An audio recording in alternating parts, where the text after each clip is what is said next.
The midnight moon cast long shadows across the parched Texas landscape as Nora Vance ran barefoot through the prickly desert brush, her once pristine white wedding gown now torn and bloodied, much like her spirit.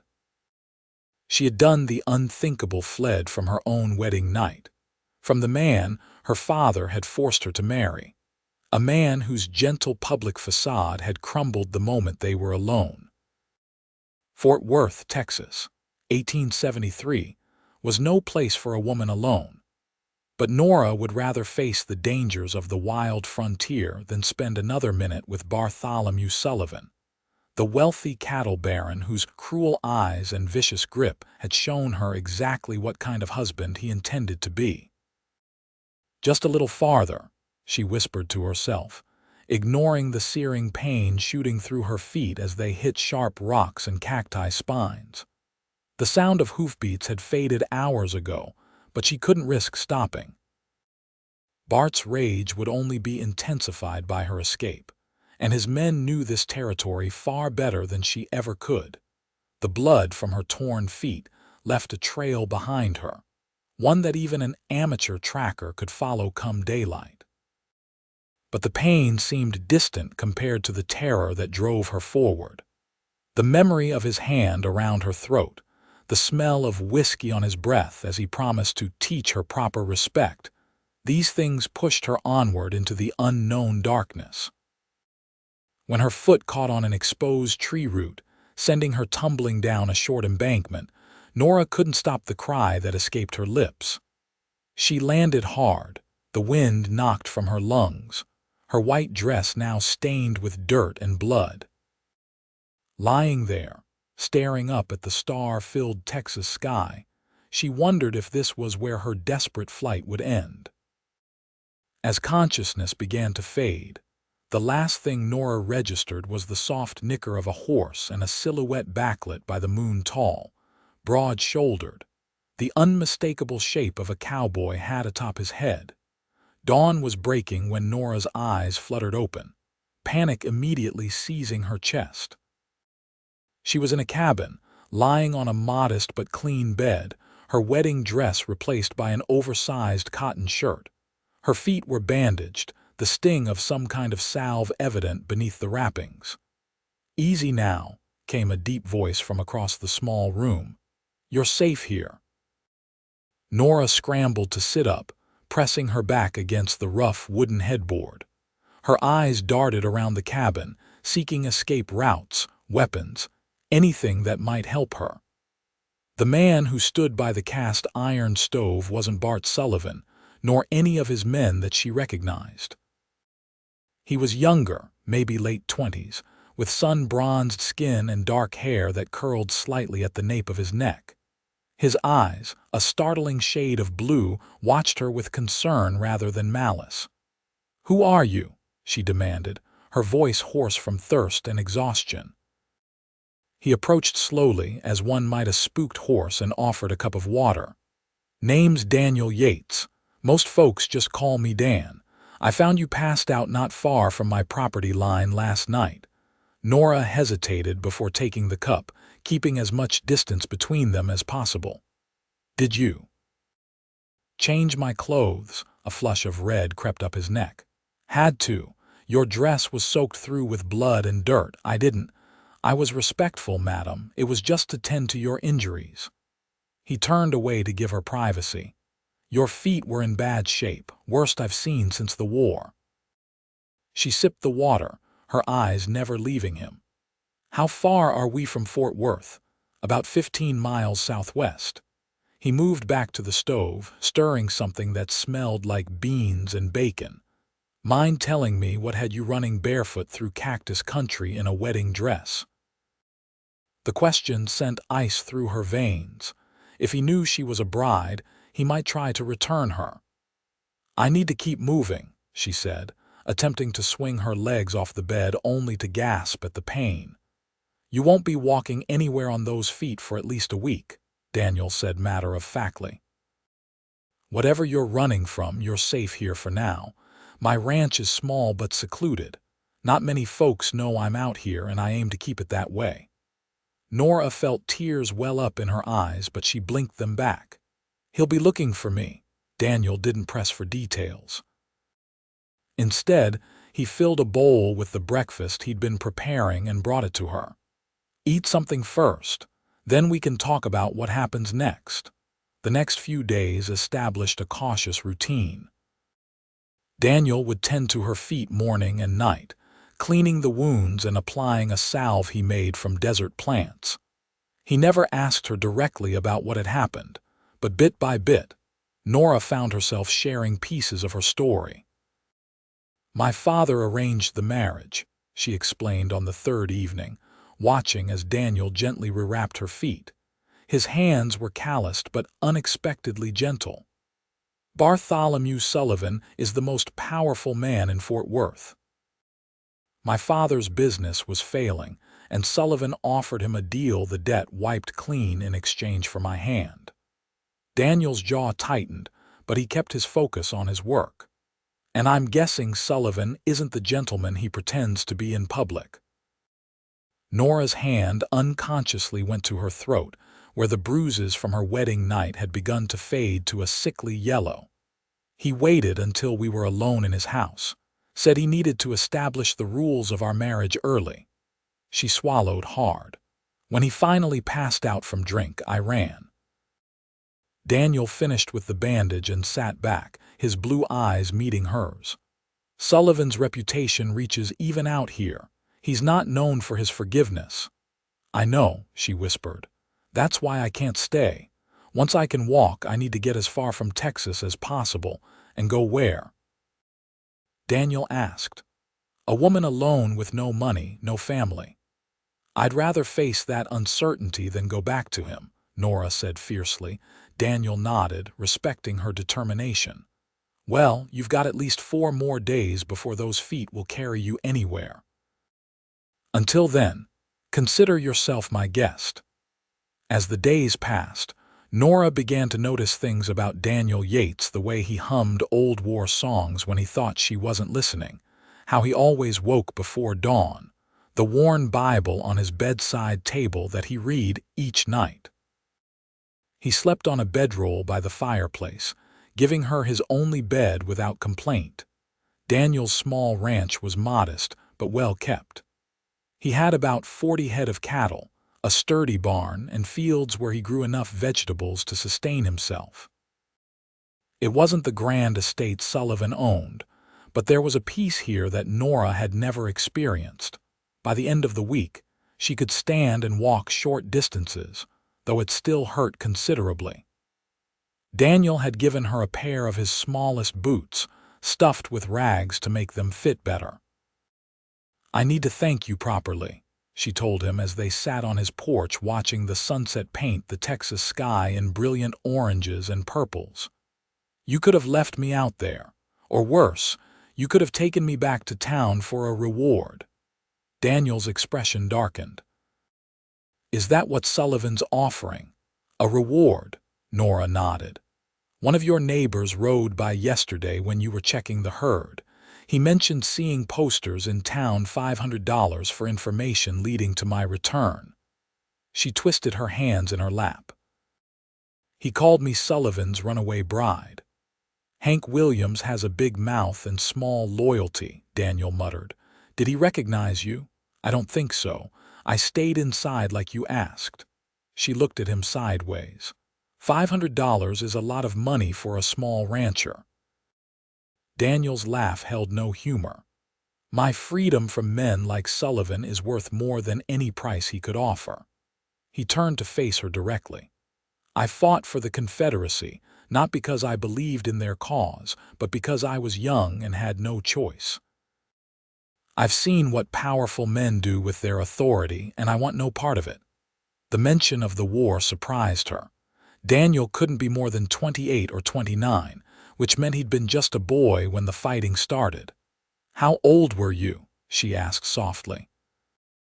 16 when I enlisted, 20 when it ended." His eyes took on a faraway look. "Came back to find my family farm burned to the ground and my parents gone. Worked cattle drives for 5 years to save enough for this place. Understanding dawned on her. That's why you helped me. Because you know what it's like to have no choice. A small smile crossed his face. Maybe, or maybe I just couldn't leave a pretty girl bleeding in the dirt. The compliment brought heat to her cheeks, and for the first time since her escape, Nora found herself smiling genuinely. As the second week began, Nora insisted on contributing to the household. Her feet were healing well enough that she could move around the cabin, and she took over the cooking and mending. Daniel's clothes were worn thin in places, and she found satisfaction in the simple act of strengthening the seams and patching the holes. "You cook better than I do," Daniel admitted one evening as he cleared their plates. "I've been living on beans and bacon so long I forgot food could taste good." "My mother taught me," Nora said, the memory bittersweet. "She died 3 years ago. After that, it was just me and Father." She sighed. "He wasn't always the kind of man who would sell his daughter. The drought and bank loans changed him." Daniel handed her a cup of coffee. "People do desperate things when they're afraid. Like running barefoot into the wilderness on their wedding night," she asked with a wry smile. "That's not desperation. That's courage," he replied, his voice suddenly serious. The next morning, they were awakened by the sound of approaching horses. Daniel was instantly alert, grabbing his rifle from beside the door. "Stay inside," he ordered, his earlier gentleness replaced by the hardness of a man who had seen battle. "If anything happens, there's a trapdoor under the rug leading to a root cellar. Hide there."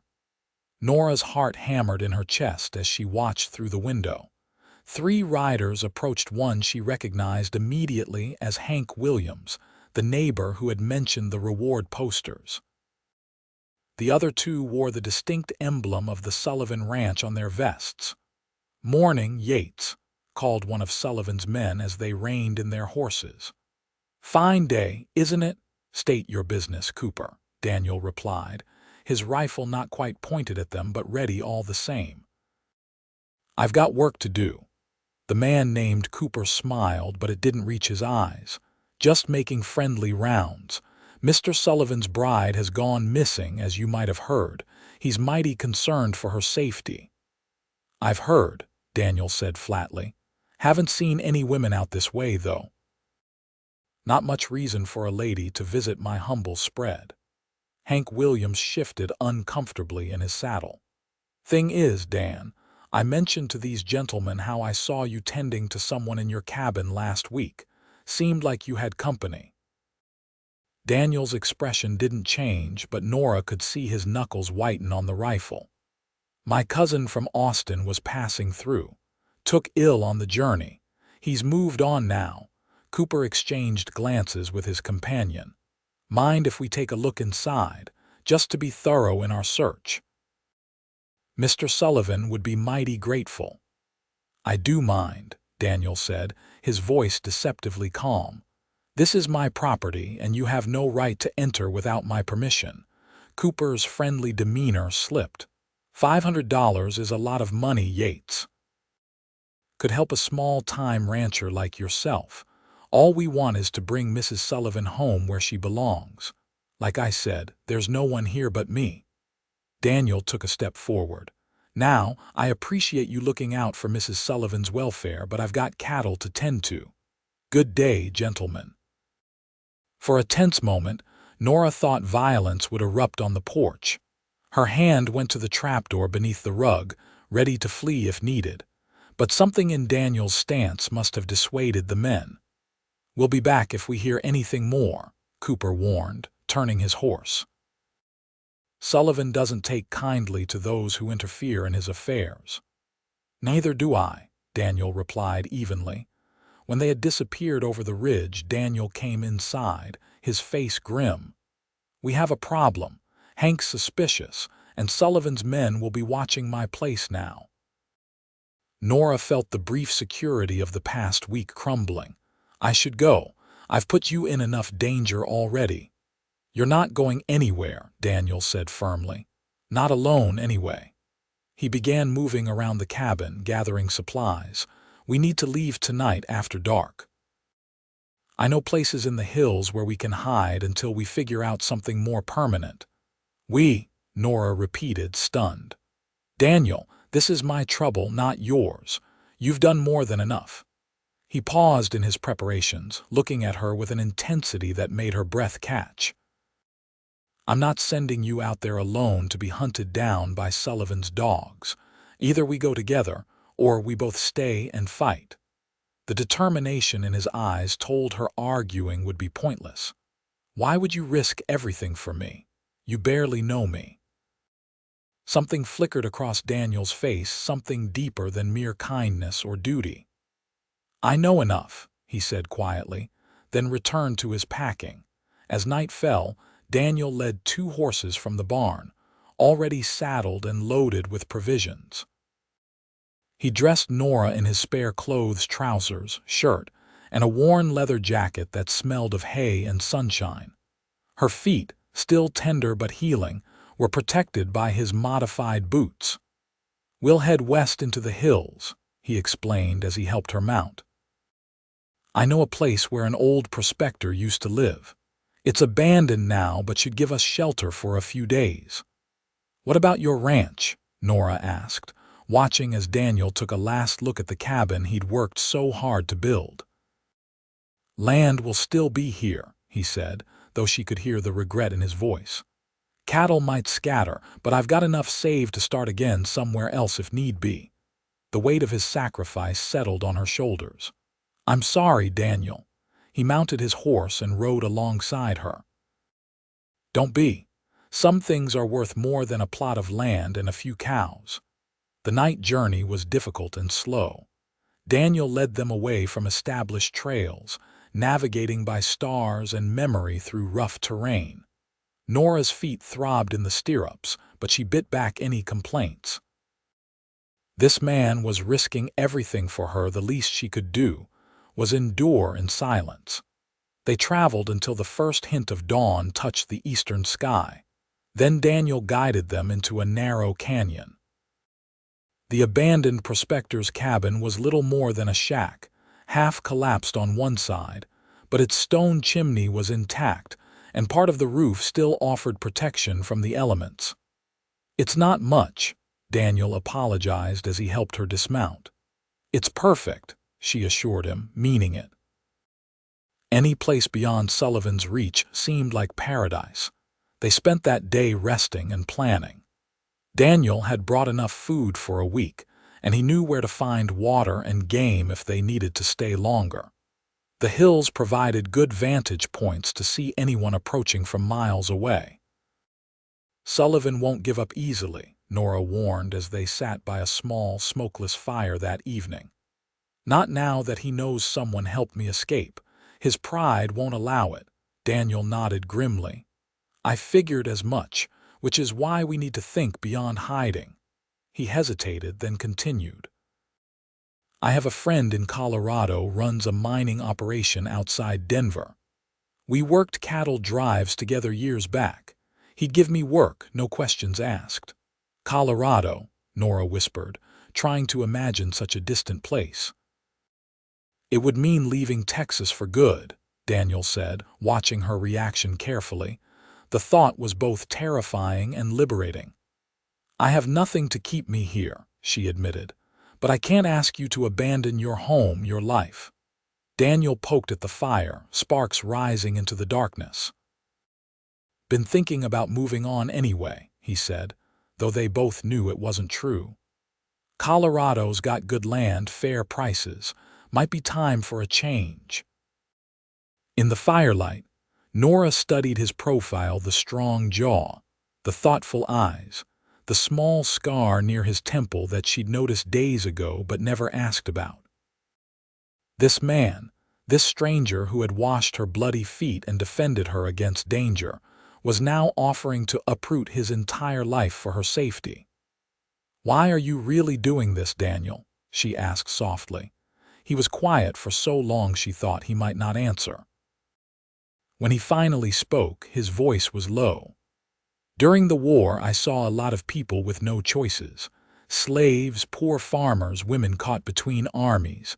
I promised myself if I survived, I'd never stand by while someone suffered if I could help. He looked up, meeting her eyes across the flames. But with you, it's more than that. I can't explain it properly. The honesty in his gaze made her heart flutter in a way she'd never experienced before. Not with the awkward suitors her father had paraded before her, and certainly not with Bartholomew Sullivan. "I think I understand," she said. And somehow she did. They spent 3 days in the hills, watching for pursuit but seeing none. Daniel taught Nora how to shoot his spare revolver, patiently correcting her grip and stance until she could hit a pine cone at 20 paces. In the evenings, they really talked, sharing stories of their lives before fate had thrown them together. Nora told him about growing up as the daughter of a successful merchant, the expectations placed upon her to marry well, her love of books that her father had always considered frivolous.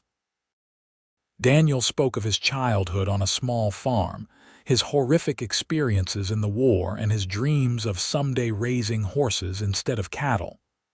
"I've always preferred horses," he admitted. "They've got spirit, personality. Cattle are just cattle."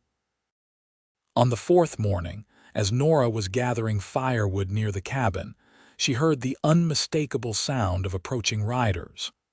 Dropping the wood, she raced back to warn Daniel, who was checking on the horses in a small natural corral they'd constructed. "Someone's coming," she gasped. "At least 3 riders from the east." Daniel's face hardened. "Get inside. Grab the rifle and the provisions we packed. We may need to run." But it was already too late. As Nora hurried toward the cabin, riders appeared at the mouth of the canyon. Her blood ran cold as she recognized Cooper at the head of the group, and beside him, sitting tall and imperious on a gleaming black stallion, was Bartholomew Sullivan himself. "Well, well," Sullivan called, his cultured voice carrying easily in the morning air. "If it isn't my beautiful bride and her gallant rescuer." Daniel moved to stand between Nora and the approaching men, his hand hovering near his holstered revolver. "That's far enough, Sullivan." Sullivan raised an eyebrow, unimpressed. "Mr. Yates, I presume." "I must thank you for tending to my wife's injuries. Now that I've found her, however, your services are no longer required." "I'm not your wife," Nora said, finding her voice. "The marriage was forced and I left before it was consummated." Sullivan's pleasant expression didn't waver, but his eyes hardened to flint. "Nevertheless, my dear, you made vows before God and witnesses. Your father accepted my payment. You belong to me, legally and morally." "She doesn't belong to anyone," Daniel said, his voice dangerously quiet. "And she's not going anywhere with you." Sullivan sighed as if dealing with a particularly slow child. "Mr. Yates, I'm a reasonable man. I understand that my wife's beauty may have clouded your judgment. I'm prepared to forget this unfortunate incident, even compensate you for your trouble if you step aside now." "And if I don't?" Daniel challenged. Sullivan's smile turned cold. "Then I'm afraid my men will have to insist. I count 5 of us against the 2 of you, and I doubt the lady is much use in a fight." Nora stepped forward, her heart pounding but her resolve firm. "You're wrong about that too." She pulled Daniel's spare revolver from where she'd tucked it in her waistband. "I won't go back with you." "Not alive." Something dark and ugly flashed across Sullivan's face. "You ungrateful little," he caught himself, composing his features once more. "Nora, darling, this rebellious streak is becoming tiresome. Your place is at my side as my wife. Think of your poor father's reputation if word of this escapade spreads." "My father sold me to cover his gambling debts," Nora replied bitterly. "I don't owe him my life." Sullivan's patience was clearly wearing thin. "Enough of this nonsense. Cooper, retrieve my wife." He turned his cold gaze to Daniel. "Kill the cowboy if he interferes." As Cooper and two other men dismounted, Daniel drew his revolver. "Last chance to ride away, Sullivan." Sullivan merely smiled and gestured his men forward. What happened next occurred so quickly that Nora would later struggle to recall the exact sequence. Cooper and his men spread out, drawing their weapons. Daniel pushed Nora toward the scant cover of a boulder, firing as he moved. One of Sullivan's men dropped with a cry, clutching his shoulder. Gunfire erupted from all directions. Nora crouched behind the boulder, the revolver shaking in her hands. She spotted one of Sullivan's men trying to circle behind Daniel and, remembering her lessons, took careful aim and fired. Her bullet went wide, but it was enough to startle the man, giving Daniel time to spin and shoot him in the leg. "Run for the horses," Daniel shouted to her, firing again to keep the remaining men pinned down. Nora made a dash for the makeshift corral, bullets kicking up dust at her feet. She reached the horses, frantically working to untie Daniel's stallion. As she swung herself into the saddle, agony shooting through her still healing feet, she looked back to see Daniel in hand-to-hand combat with Cooper, their guns apparently empty. Sullivan himself had dismounted and was approaching with a derringer pointed at Daniel's back. "Daniel, behind you!" Nora screamed, raising her revolver and firing without thinking. The small gun bucked in her hand. Sullivan staggered, a look of almost comical surprise on his face as red blossomed on his expensive jacket. He looked down at the spreading stain, then back up at Nora, before crumpling to the ground. The fighting seemed to stop all at once. Cooper froze, staring at his fallen employer. Daniel took advantage of the distraction to deliver a knockout punch, sending Cooper sprawling. "Nora," Daniel called, running toward her and the horses. "We have to go now." She couldn't move, her eyes fixed on Sullivan's motionless form. "I killed him," she whispered. "I actually killed him." Daniel reached her, grabbing the reins of his own horse. "We don't know that for sure, and we can't stay to find out." He swung up into his saddle. "His men will regroup soon. We need to put as much distance as possible between us and them." The urgency in his voice penetrated her shock.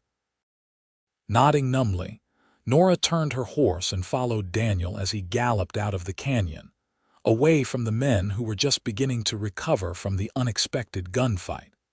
They rode hard for hours, following game trails and dry creek beds to obscure their tracks. Nora's mind kept replaying the moment, the gun firing, Sullivan falling. She had never imagined herself capable of such an act, yet when Daniel's life was threatened, she had responded without hesitation. When they finally stopped to rest the horses by a small spring, Daniel approached her with concern etched on his face. "Are you all right?" he asked gently. Nora looked down at her trembling hands. "I don't know, I didn't think I could." "You saved my life," Daniel said simply. "Sullivan would have shot me in the back if you hadn't acted. But what if he's dead? They'll hang me for murder." The reality of her situation was beginning to sink in. Daniel shook his head. "It was self-defense. He came after you with armed men." "No court in Texas would take my word over the great Bartholomew Sullivan's," Nora said bitterly. "Dead or alive, I've sealed my fate." Daniel knelt beside her, taking her hands in his. "Then we make for Colorado as planned. Today, we'll travel by night, avoid towns, take the least traveled routes." "And live as fugitives?" she asked, searching his face, if necessary. His grip on her hands tightened. "Nora, I won't let them take you, not after everything you've endured." The intensity in his blue eyes made her breath catch. "Why do you care so much what happens to me?" Daniel seemed to struggle with himself before answering. "Because in just these few days, you've shown more courage and spirit than most people I've known my entire life." His voice dropped lower. And because the thought of you being taken back to that man makes me sick with fear in a way I haven't felt since the war." The confession hung between them, loaded with unspoken meaning.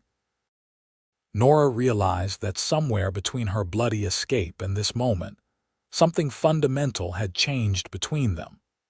What had begun as rescue and gratitude had transformed into something deeper, a connection forged in danger and strengthened by shared hardship. "Then we go to Colorado," she decided, squeezing his hands back. Together. Their journey north was arduous and tense.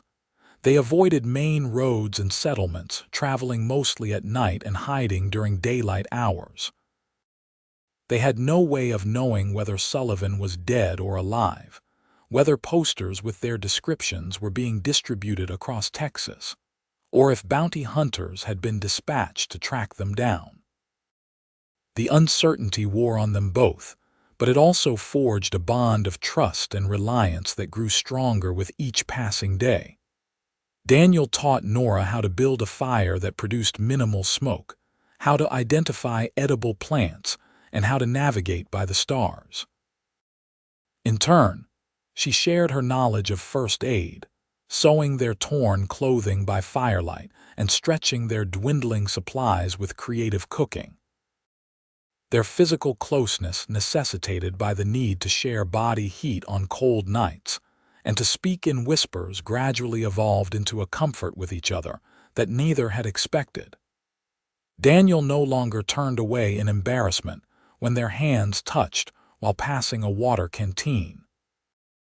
Nora found herself studying the lines of his face when he slept, wondering at the gentleness that existed alongside his obvious strength.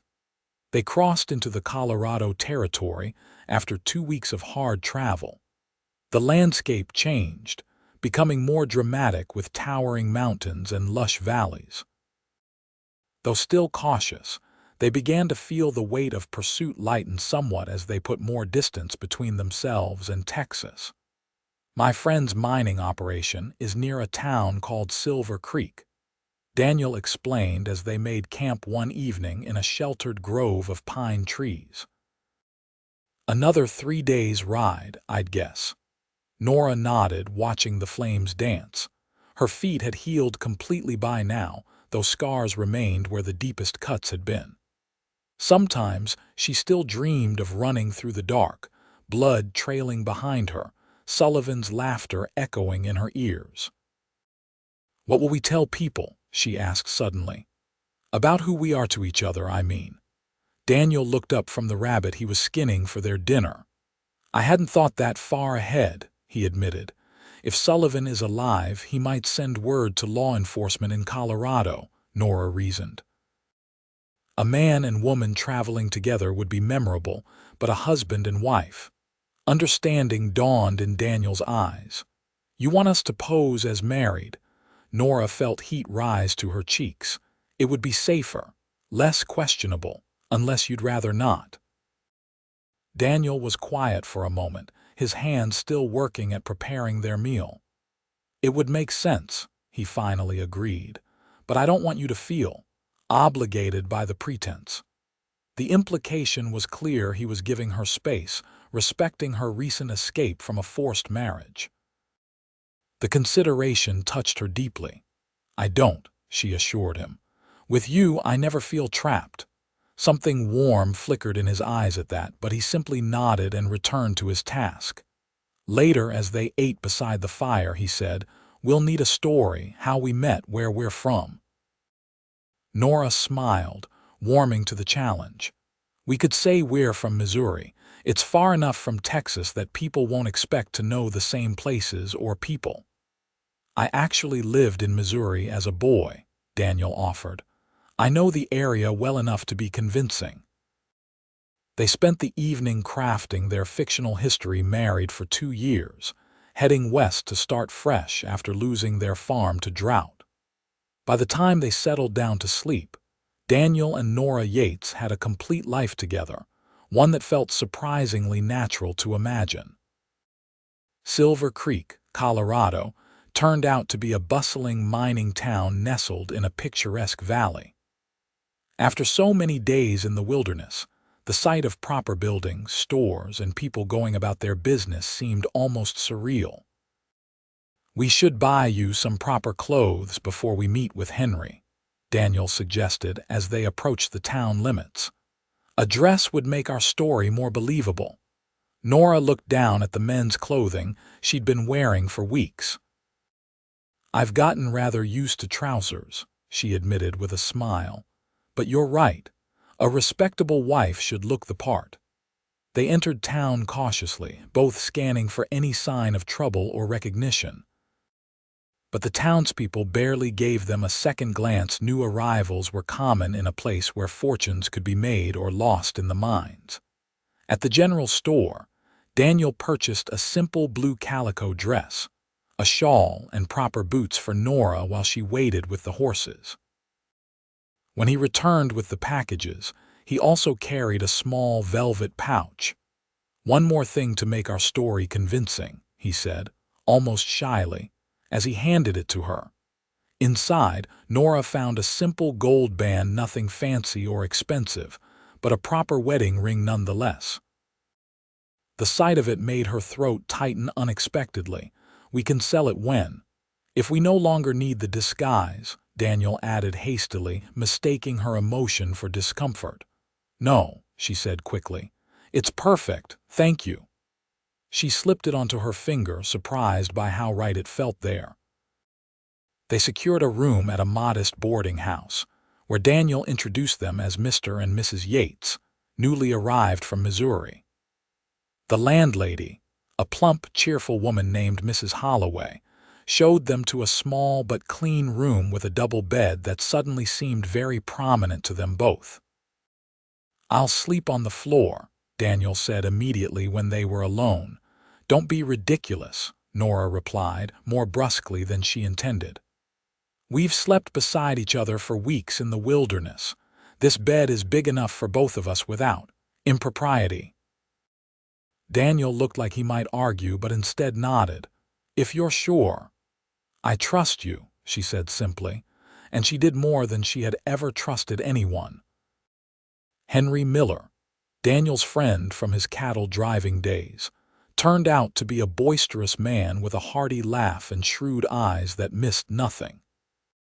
He welcomed them into his office at the mine with genuine pleasure at seeing Daniel, but Nora noticed how he assessed her, clearly curious about his friend's unexpected companion. "Married?" Henry exclaimed when Daniel introduced her as his wife. "Well, I'll be damned. Never thought I'd see the day Daniel Yates settled down." He winked at Nora. "This one never looked twice at the girls in the towns we passed through. Always said he had no time for romance." Daniel cleared his throat uncomfortably. "Things change." Henry laughed again. "That they do." His expression grew more serious. "Now, what really brings you two all the way to Colorado? Your letter was vague about your circumstances." Daniel hesitated, glancing at Nora. They had discussed how much to tell Henry, weighing the risks of honesty against the need for allies.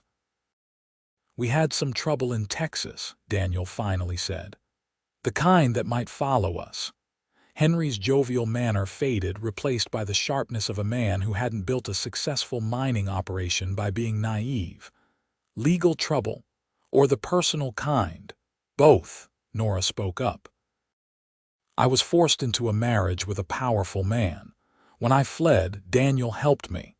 The man I was supposed to marry may be dead now by my hand in self-defense." She held Henry's gaze steadily, prepared for judgment or rejection. Instead, he nodded slowly. "I appreciate the honesty," he said. "And I know Daniel well enough to trust that if he's involved, there's good reason." He leaned back in his chair. "Silver Creek is far from Texas, and I have some influence here. If you're willing to work and keep your heads down, I think we can help you build a new life." The relief that flooded through Nora was overwhelming. For the first time since her desperate flight from Sullivan's house, she felt the possibility of a future that wasn't dominated by fear. Henry offered Daniel work as a foreman, overseeing the horses and mules used in the mining operation. The position came with a small cabin on the edge of Miller's property, private, but close enough to the main operations for convenience.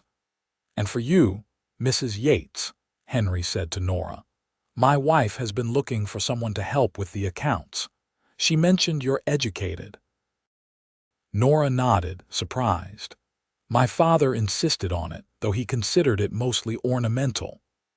"Well, Beatrice will be delighted. She's been managing everything herself since our last clerk moved on, and she's got her hands full with our 3 children besides." As they left Henry's office with promises to start work the following week, Nora felt almost light-headed with hope. "Do you think we might actually be safe here?" she asked Daniel as they walked back toward town. He took her hand, a gesture that had become natural during their journey. "I think we have a chance at building something good," he said cautiously. "But we'll need to remain vigilant, at least for a while." Nora nodded, understanding the unspoken concern. If Sullivan had survived and was determined enough, their trail might eventually lead to Colorado. But for now, they had sanctuary, work, and each other. The cabin provided by Henry Miller became their home over the following months. It was rustic but solid, with 2 small bedrooms, a central living area with a fireplace, and a kitchen with an actual cast iron stove that Nora fell in love with immediately. "I can bake bread again," she exclaimed delightedly their first evening there. "And pies. Do you like apple pie, Daniel?" He smiled at her enthusiasm. "I don't think I've had a proper pie since before the war." "Then that's the first thing I'll make," she declared. They settled into a routine that felt surprisingly domestic. Daniel would leave early for the stables, returning in the evening tired but satisfied with the work. Nora spent her days at the Miller house, organizing the mining company's accounts and occasionally helping Beatrice with her children, 3 spirited youngsters who quickly adopted Aunt Nora as a favorite. At night, they would share their day's experiences over dinner, then sit by the fire reading books borrowed from the Millers' extensive library. Sometimes they would simply talk, their conversations ranging from childhood memories to dreams for the future. The pretense of marriage began to feel less like a disguise and more like a comfortable truth. They still slept in separate bedrooms, though sometimes Nora found herself lying awake, wondering what it would be like to fall asleep in Daniel's arms. The feelings that had begun during their journey had only grown stronger in the safety of their new life. But neither seemed willing to risk the friendship they'd built by acknowledging the unspoken attraction between them. As autumn painted the Colorado landscape in brilliant golds and reds, Silver Creek prepared for its annual harvest festival. The entire town would gather for dancing, games, and a massive community feast to celebrate the end of the summer season. "You should have a new dress for the occasion," Daniel suggested one evening in early October. "Something special." Nora looked up from the book she was reading. "Do you think that's wise, drawing attention to ourselves at a public gathering?"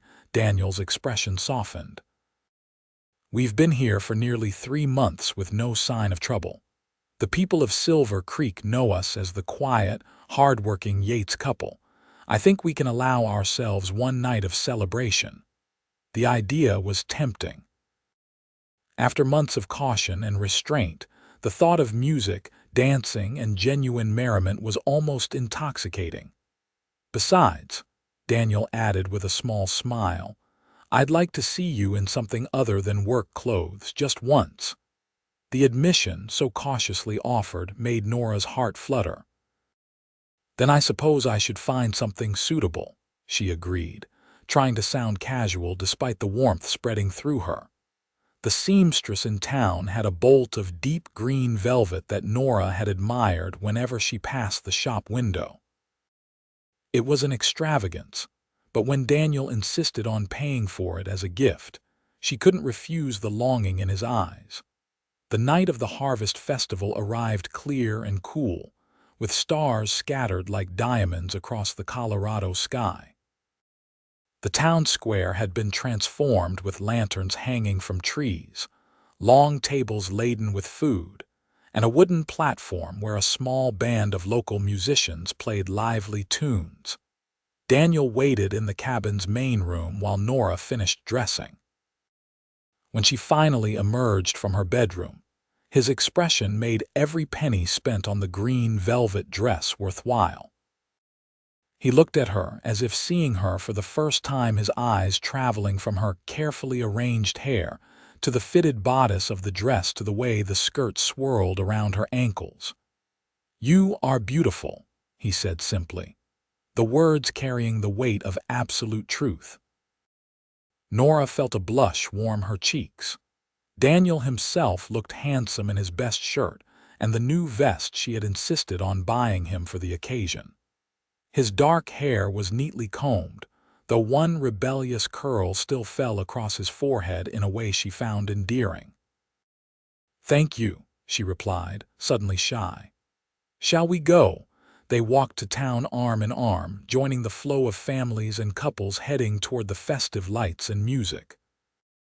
For the first time since they'd arrived in Silver Creek, Nora felt fully present, not looking over her shoulder or jumping at unexpected sounds. Tonight, she was simply a woman attending a celebration with the man at her side. The evening was everything she had hoped for. They ate savory pies and sweet cakes, drank mulled cider that warmed them from within, and talked with neighbors who had become friends over the past months. When the band began playing a waltz, Daniel hesitated only briefly before offering his hand. "Would you do me the honor, Mrs. Yates?" he asked, his eyes twinkling with something that made her pulse quicken. "I would be delighted, Mr. Yates," she replied, placing her hand in his. Daniel led her to the dancing area, one hand resting lightly at her waist, the other clasping hers.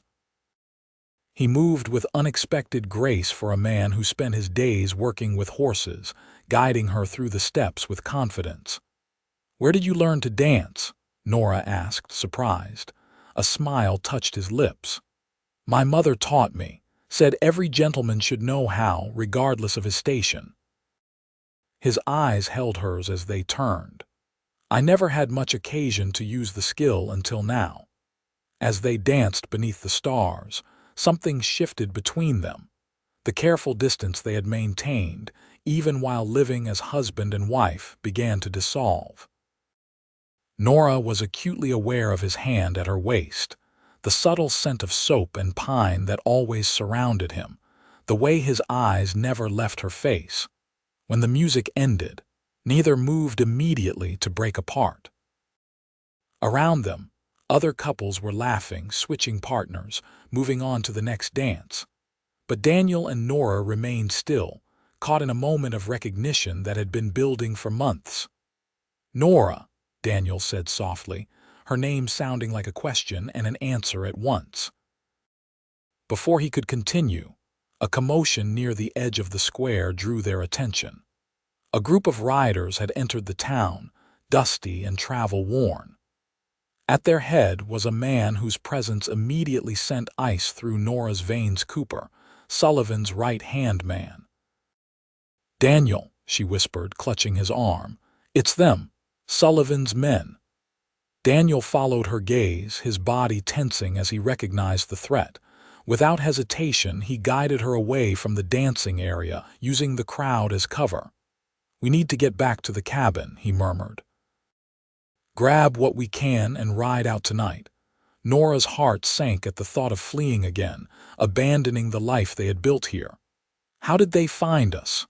"It doesn't matter now," Daniel replied grimly. "What matters is getting you to safety." They had almost reached the edge of the square when a shout went up. "There! That's her Sullivan's wife." Daniel pushed Nora behind him protectively as Cooper and two other men cut through the confused festival-goers toward them. "Mrs. Sullivan," Cooper called, his voice carrying over the suddenly quieting crowd. "Your husband has been looking for you." A murmur ran through the townspeople at the name Sullivan, clearly not the name they knew her by. "My name is Yates," Nora said firmly, stepping out from behind Daniel. "And I have no husband but the man beside me." Cooper's thin smile didn't reach his eyes. "That's not what the law says, madam. Mr. Sullivan survived your little assassination attempt, though he'll carry the scar for life." He pulled a folded paper from his jacket. "I have a warrant for your arrest on charges of attempted murder, and for him," he nodded toward Daniel, "on charges of kidnapping and interfering with a lawful marriage." The sheriff of Silver Creek, a stocky man named Jenkins, pushed through the crowd. "What's this about, Cooper?" "The Yates are respected members of our community." Cooper handed over the warrant. "These two are fugitives from Texas justice, Sheriff. The woman is Bartholomew Sullivan's legal wife. She shot him and fled with this man." Sheriff Jenkins examined the document, his expression grave. "This appears to be in order," he admitted reluctantly. "Then I'm taking them back to Fort Worth to stand trial," Cooper declared. "No," came a powerful voice from the edge of the crowd. Henry Miller strode forward, his usual jovial manner replaced by the authority of the town's most influential citizen. "Not tonight, and not without proper process." Cooper's hand drifted toward his gun. "This isn't your concern, Miller." "Everything in Silver Creek is my concern," Henry replied evenly. "Sheriff Jenkins works for this town, not for some cattle baron in Texas." He turned to the sheriff. "I suggest you place the Yates in protective custody tonight while we verify this warrant. If it's legitimate, proper arrangements can be made in the morning." Cooper looked like he might argue, but the crowd had grown larger and less friendly toward the outsiders. Several of Daniel's co-workers from the mine had moved to stand nearby, their postures suggesting they wouldn't allow their foreman to be taken without a fight. "Fine," Cooper spat. "But I'll be watching. If they disappear during the night, I'll hold you personally responsible, Miller." The sheriff nodded to Daniel and Nora. "I'm sorry about this. I'll need to take you in for now." Daniel's jaw was tight, but he nodded. "We understand, Sheriff, but I want your word that we'll be treated fairly." "You have it," Jenkins assured him, "and you'll be kept together." "I know a married couple shouldn't be separated in times of trouble." As they were escorted toward the jailhouse, the festival atmosphere thoroughly dispelled, Nora whispered to Daniel, "What are we going to do if they take us back to Texas?"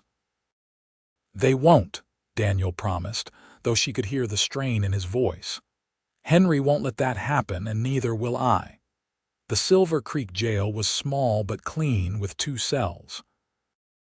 Sheriff Jenkins, true to his word, placed them together in the larger one, even bringing them blankets and a pot of coffee from his own home. "I don't know what this is all about," he said as he locked the cell door, "but I've known Henry Miller for 15 years, and if he vouches for you, that counts for something with me." When they were alone, Daniel sat beside Nora on the narrow cot, taking her trembling hands in his. "Listen to me," he said urgently. "No matter what happens tomorrow, I won't let them take you back to Sullivan." "They have a warrant, Daniel," she said, fighting to keep her voice steady, "and it's true I did shoot him. Even in self-defense, they'll hang me for attempting to murder such a powerful man." Daniel's eyes burned with fierce determination. "I won't let that happen, not while I have breath in my body." The intensity of his declaration made her heart constrict. "Why?" she whispered. "Why risk everything for me, over and over again?" Daniel looked at their joined hands, at the simple gold band still on her finger.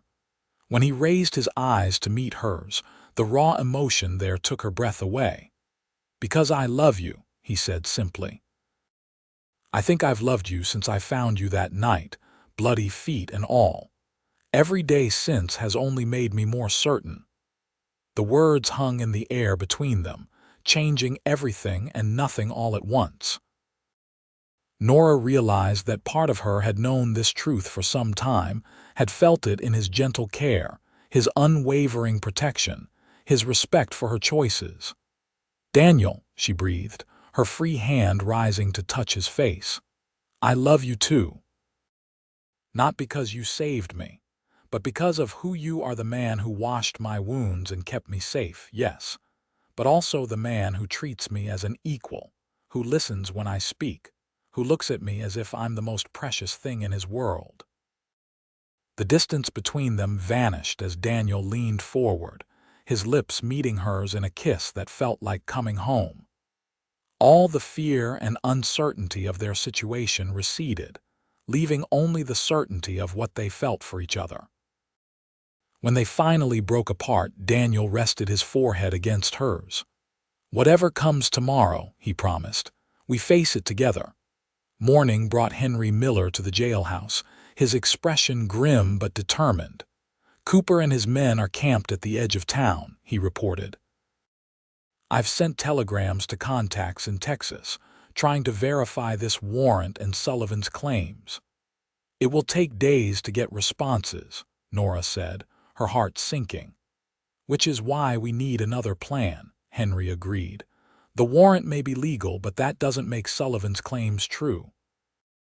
He looked between them. "Tell me honestly, are you legally married to each other?" Daniel and Nora exchanged glances. "No," Daniel admitted. "We've been living as husband and wife, but there was never a ceremony." Henry nodded as if he'd expected this. "And are you legally married to Sullivan, Nora?" She hesitated. "The ceremony took place, but I fled that night before the marriage was consummated." Her cheeks burned at discussing such personal matters, but she continued.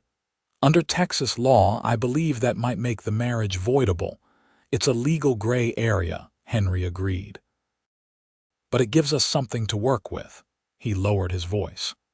"Judge Parker arrives on the afternoon stage. He's a fair man and a good friend. If you two were legally married before he reviews the warrant, it could complicate Sullivan's claim considerably." Daniel's eyes widened with understanding. "You're suggesting we get married today?" "With witnesses and proper documentation," Henry confirmed. "It won't invalidate the attempted murder charge, but it creates a legal conflict that might buy us time to build a proper defense." Nora felt a flicker of hope. "Can it be done so quickly?" "Judge Parker has the authority, and I have influence," Henry said with a wry smile. "The question is this what you both want? A marriage performed under these circumstances would be entirely legal and binding." Daniel turned to Nora, taking her hands in his. "I meant what I said last night," he told her softly. "I love you, and I would be honored to be your husband for real, not just in name." Tears welled in Nora's eyes as she squeezed his hands. "And I meant what I said too. There's no one else I would rather build a life with, whatever comes." Henry cleared his throat, clearly moved by their exchange. "Well then, I'll make the arrangements. Sheriff Jenkins has agreed to keep Cooper and his men at bay until the judge arrives." The next few hours passed in a blur of activity. Beatrice Miller arrived with a proper dress for Nora, not the festive green velvet, but a lovely cream-colored gown that had been her own some years earlier. "Something borrowed," Beatrice said with a warm smile as she helped Nora change in the small room behind the sheriff's office. "And I've brought this too." She fastened a delicate silver hairpin with a small pearl into Nora's carefully arranged hair. "It was my mother's, something old." Nora was overwhelmed by the kindness. "Why are you all doing this for us? You barely know me." Beatrice's expression softened. "Henry told me your story, or as much as he knows of it. Any woman with the courage to flee a forced marriage deserves the chance to choose her own happiness." She squeezed Nora's hand. "Besides, anyone with eyes can see how much you and Daniel love each other. Some things are worth fighting for."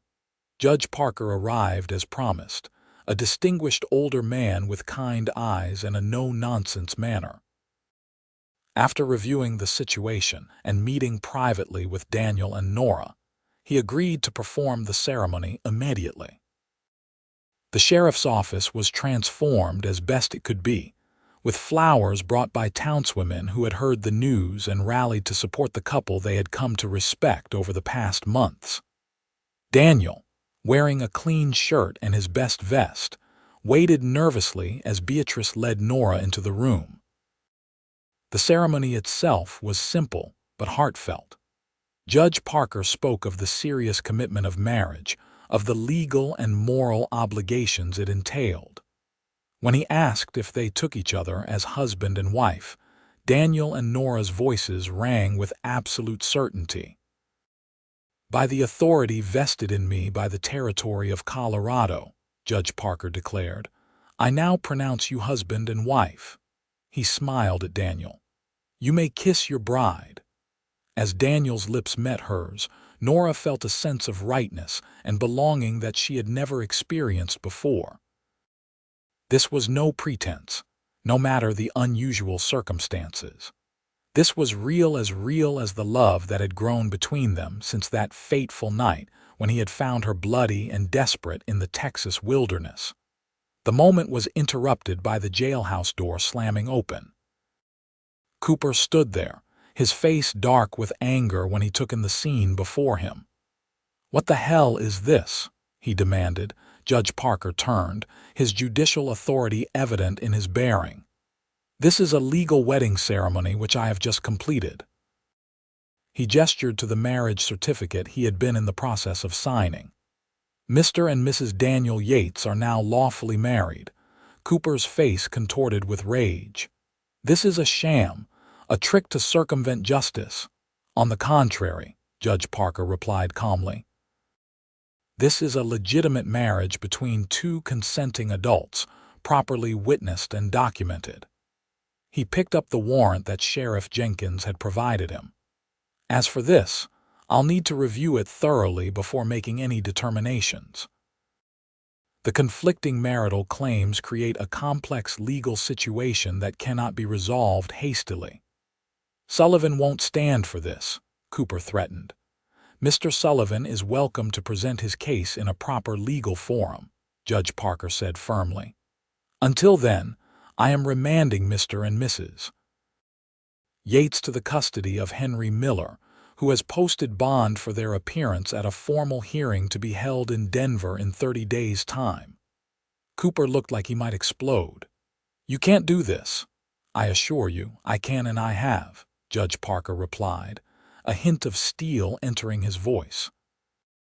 "Unless you wish to be charged with interfering with a judicial proceeding, I suggest you inform Mr. Sullivan of the situation and advise him to engage proper legal counsel in Denver." For a tense moment, it seemed Cooper might resort to violence.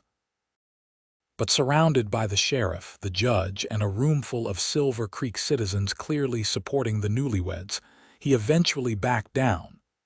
"This isn't over," he warned as he stormed out.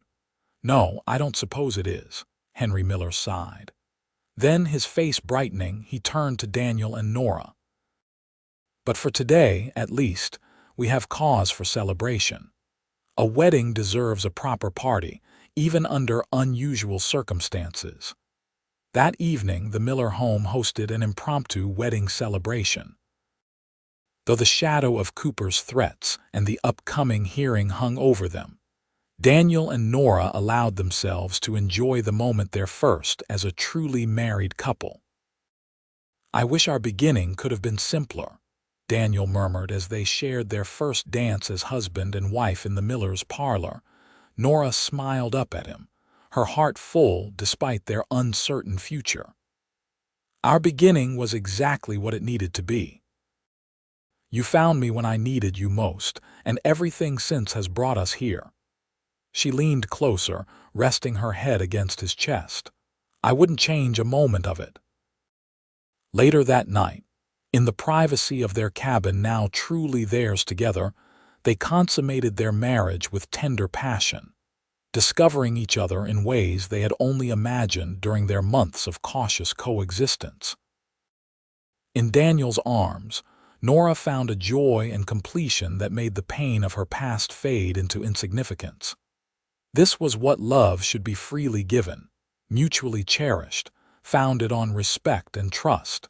As they lay together afterward, Daniel traced gentle patterns on her bare shoulder. "Whatever happens in Denver," he promised, "we'll face it together. You're my wife now in truth and in law, and I will protect you with everything I have." Nora placed her hand over his heart, feeling its steady beat beneath her palm. "And I will protect you," she vowed. "We protect each other." That's what love means. The month leading up to the Denver hearing passed too quickly. Henry hired a respected lawyer named Lawrence Edwards to represent them, a man known for taking on difficult cases against powerful opponents. "Sullivan has indeed survived," Edwards confirmed during their first meeting. "And he's engaged one of the most expensive legal teams in the West, but his case has weaknesses we can exploit." Their defense strategy took shape.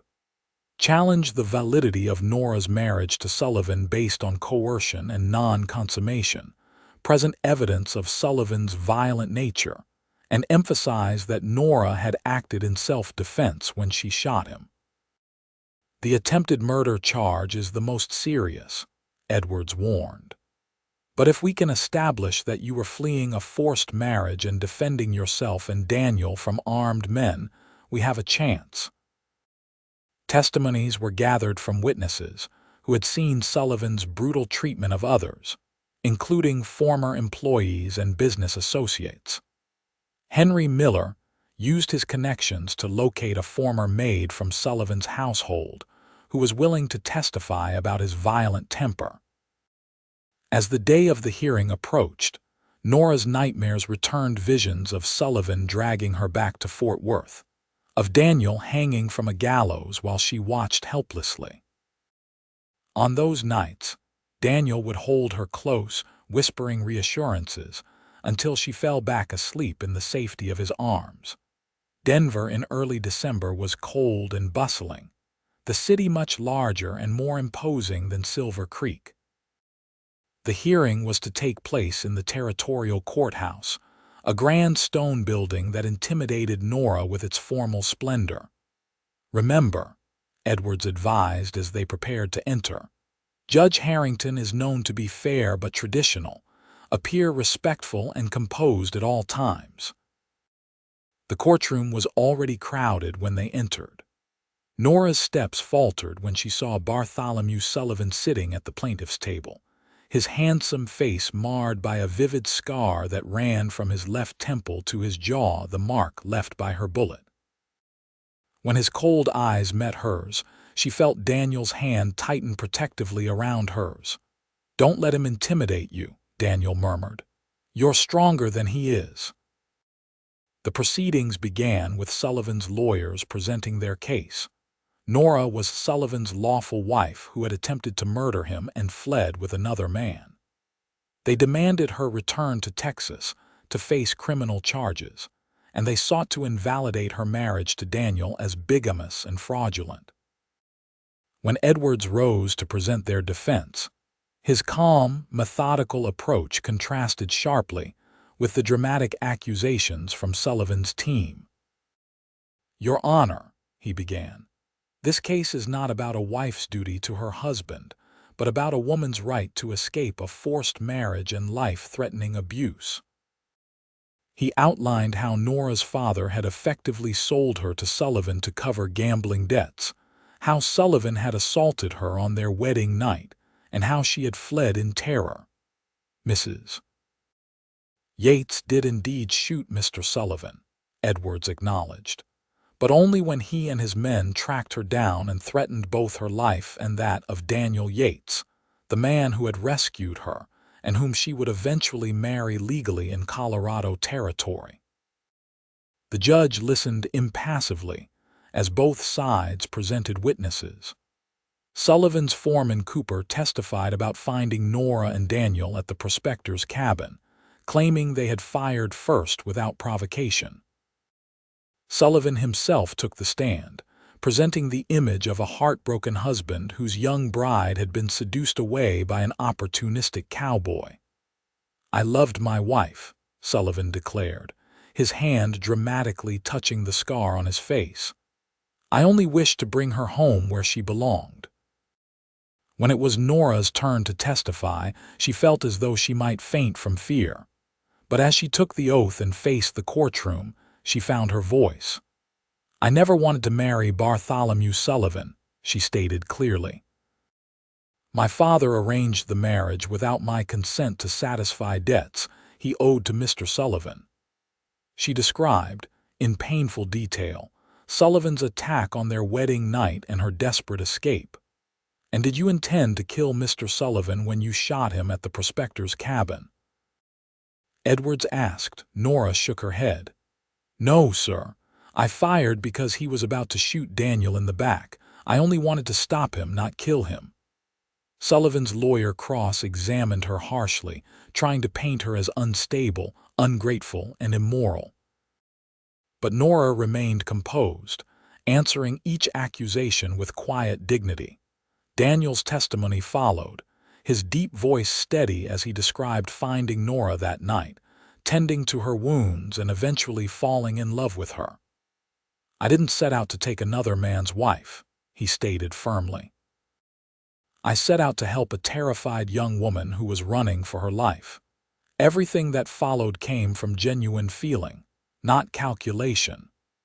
The hearing stretched over 3 days, with arguments growing increasingly heated. Sullivan's lawyers demanded that Nora be returned to Texas immediately, while Edwards countered that doing so would place her life in jeopardy.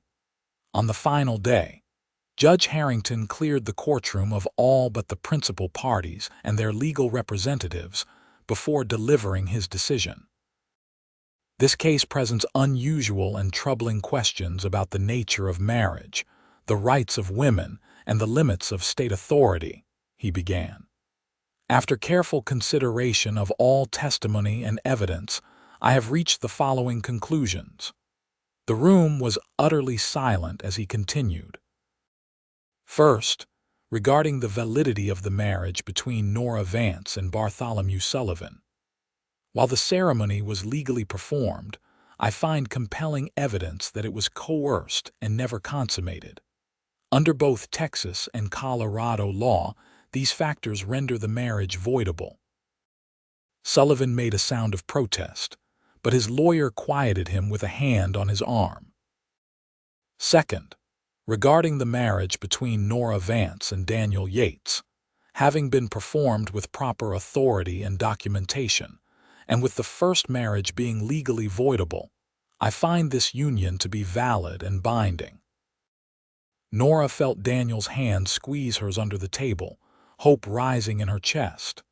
"Third, regarding the charges of attempted murder. The evidence suggests Mrs. Yates acted in defense of herself and Mr. Yates when confronted by armed men.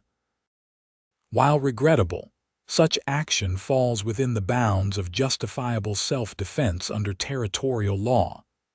Judge Harrington looked directly at Sullivan, his expression stern. "Mr. Sullivan, while I sympathize with your injury, the evidence presented suggests a pattern of coercion and violence that this court cannot condone. Your claim to Mrs. Yates as your wife is hereby rejected, and the attempted murder charge is dismissed." Relief washed over Nora like a wave, leaving her light-headed and trembling. Daniel's arm went around her shoulders, steadying her. "However," the judge continued, raising a finger, "I must address one final matter. The public nature of this case and the violent confrontation it has already produced concern me greatly." He turned to Nora and Daniel. "While you are free of criminal charges, I believe the animosity demonstrated by Mr. Sullivan poses an ongoing threat to your safety." Sullivan's face had darkened with rage, confirming the judge's assessment. "Therefore, as a condition of dismissing all charges, I strongly recommend that you leave Colorado territory and establish your home elsewhere, beyond Mr. Sullivan's sphere of influence. This is not a legal requirement, but a suggestion made in concern for your welfare." Edwards leaned forward. "Your Honor, my clients have established a life in Silver Creek. To ask them to uproot again seems—" "I understand your concern, Counselor," Judge Harrington interrupted. "But I have observed Mr. Sullivan throughout these proceedings. His demeanor suggests to me that this matter will not end with my ruling today." He looked at Daniel and Nora again. "Consider my words carefully. This court is adjourned." As they left the courthouse, Edwards advised them to return to Silver Creek immediately and consider their options. "The judge's recommendation isn't legally binding, but it's sound advice," he admitted. "Sullivan isn't a man who accepts defeat gracefully." That night in their hotel room, Nora and Daniel discussed their future with heavy hearts. "I don't want to run again," Nora said, pacing the small room. "We've built something in Silver Creek. We have friends, work we enjoy, a home." Daniel sat on the edge of the bed, watching her. "I don't want to run either," he agreed. "But the judge was right about Sullivan. Did you see his face when the ruling was announced? That's not a man who will let this go." Nora stopped pacing, turning to face her husband.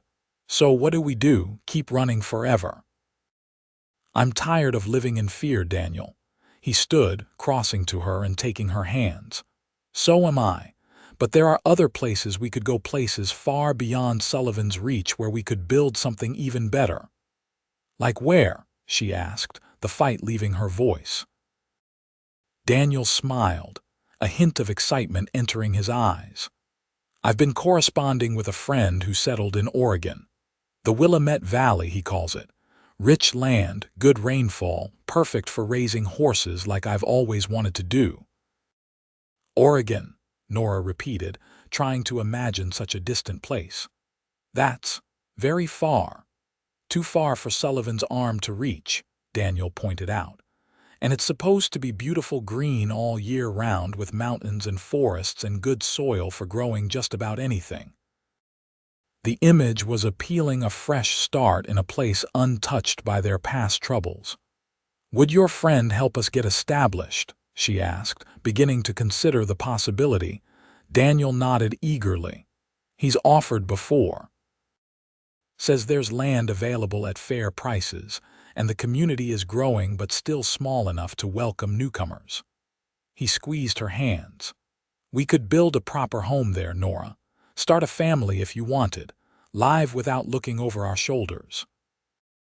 The thought of children, something they had discussed only hypothetically, before suddenly made the idea more concrete. A home of their own, little ones with Daniel's blue eyes or her dark hair, a life free from Sullivan's shadow. "It would be a long journey," she said thoughtfully. "The longest," Daniel agreed, "but we'd be together, and at the end of it peace. Real peace." Nora looked into her husband's face, the man who had washed her bloody feet and kept her safe, who had risked everything for her again and again, whom she loved with every fiber of her being. "Then let's go to Oregon," she decided. "Let's build that home together." They returned to Silver Creek long enough to make arrangements and say their goodbyes. Henry and Beatrice Miller were disappointed but understanding, offering not only their blessing but financial backing for the horse breeding operation Daniel hoped to establish in Oregon. "Consider it an investment," Henry insisted when Daniel tried to refuse. "You send us a fine stallion once you're established, and we'll call it even." Their other friends in town helped gather supplies for the long journey ahead: a proper wagon, sturdy horses, preserved food, tools, and seeds for planting in their new home. The generosity overwhelmed Nora, who had never expected to find such community after her isolated upbringing. By early spring, they were ready. The journey would take them north through Wyoming territory. then west along the Oregon Trail, a route still challenging but well established by decades of pioneers before them. On their final night in the little cabin that had been their first real home together, Daniel and Nora lay in each other's arms, both excited and apprehensive about the adventure ahead. "Are you afraid?" Daniel asked, his fingers tracing gentle patterns on her bare shoulder. "A little," she admitted, "but not like before. This isn't running away in terror, it's moving toward something better." She propped herself up on one elbow to look at him. "Are you?" He considered the question honestly. "I'm afraid of the unknown dangers of the trail. I'm afraid one of us might get sick or injured so far from help." His hand came up to cup her cheek. "But I'm not afraid of the future we're building. That feels right, no matter how far we have to go to claim it." The journey west tested them in ways they hadn't anticipated. Spring storms turned trails to mud, delaying their progress. A river crossing nearly cost them their wagon. Nora developed a fever in Wyoming that had Daniel frantic with worry for 3 terrifying days. But there were moments of beauty and joy, too, their first glimpse of the majestic Rocky Mountains. The kindness of fellow travelers who shared meals and stories around evening campfires. The breathtaking expanse of stars over the high plains at night. They joined a larger wagon train in Idaho Territory for the final push into Oregon, finding safety and camaraderie in the group of families, all seeking new beginnings.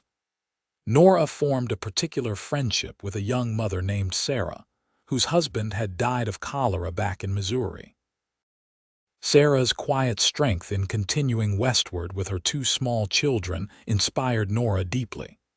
When they finally crested the final mountain pass and beheld the green splendor of the Willamette Valley spread before them, Nora felt tears spring to her eyes. After everything, the bloody escape from Sullivan, the dangerous journey with Daniel, the months of pretending, the courtroom battle, and the long trek west, they had reached their promised land. Daniel's friend Jacob Peterson welcomed them warmly to his established homestead, offering shelter while Daniel scouted for land of their own. Within a month, they had purchased 200 acres of prime valley land, a perfect blend of meadow for grazing horses, timber for building, and fertile soil for crops. Their first home was modest, a 1-room cabin that Daniel built with help from neighboring settlers, but to Nora, it was a palace.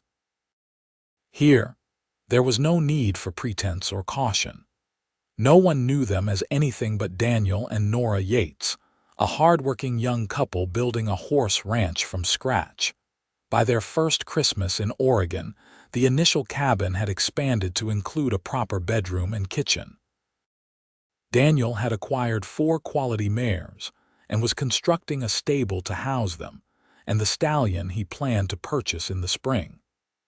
Nora had established a thriving vegetable garden and was teaching at the small school that served the scattered families of the valley. And most precious of all, Nora was carrying their first child, a new life that symbolized all they had overcome and all they hoped to build. "What shall we name him?" Daniel asked one evening as they sat by the fire, his hand resting tenderly on her growing belly. "Him," Nora laughed. "Are you so certain it's a boy?" Daniel grinned sheepishly. "Just a feeling. But girl or boy, this child will grow up free and safe, knowing only love and security." Nora covered his hand with hers, feeling the baby stir beneath their joined hands. "That's worth everything we went through to get here," she said softly. "Every painful step on my bloody feet that night, every mile on the trail west, every fear and uncertainty, all of it led to this moment, this life we're creating together." Daniel leaned forward to kiss her, his love evident in the gentle touch. "And it's only the beginning," he promised. Their son was born the following spring, a healthy boy with Daniel's blue eyes, whom they named Henry, after the friend who had helped them find their way to freedom and to each other. As the years passed, the Yates Horse Ranch prospered, becoming known throughout the region for the quality of its stock. 2 more children joined their family, a daughter, Beatrice, and another son, William. Their home expanded again and again to accommodate their growing family and increasing success. Occasionally, news from the East would reach them through travelers or letters from friends still in Colorado. 5 years after their departure, they learned that Bartholomew Sullivan had lost most of his fortune in a cattle market crash and had died shortly thereafter, a broken, bitter man whose obsession with finding his stolen bride had eventually driven away his business partners and friends. The news brought Nora no joy, only a quiet sense of closure. Sullivan had long ago ceased to be a living threat in their minds, becoming instead a distant shadow that occasionally darkened their memories, but never their present happiness. On the 10th anniversary of their wedding, their real wedding in the Silver Creek Sheriff's Office, Daniel surprised Nora with a gift that moved her to tears. A small wooden box containing the tattered remains of her wedding slippers, preserved all these years as a reminder of their beginning. "Why did you keep these?" she asked, touching the fragile fabric that had once been soaked with her blood. Daniel's expression was tender as he covered her hand with his. "To remind me of the strongest, bravest person I've ever known. The woman who refused to accept a life without love, who ran bleeding into the night rather than surrender her soul." He kissed her softly. "The woman who taught me that some things are worth any risk, any sacrifice." Nora looked around their home at the evidence of the life they had built together through courage and perseverance. Their children's laughter echoed from outside where they played with the new foals. The ranch ledgers on Daniel's desk showed figures that would have once seemed impossible. The windows framed views of mountains and meadows that had become as familiar to them as each other's faces. "We've come so far," she whispered. Daniel smiled, drawing her into his arms. "And I'd walk every step of that journey again, bloody feet and all, knowing it would lead me here to you, to our children, to this life we've made together." As the setting sun bathed their home in golden light, Nora rested her head against her husband's chest, listening to the steady heartbeat that had become the rhythm of her world.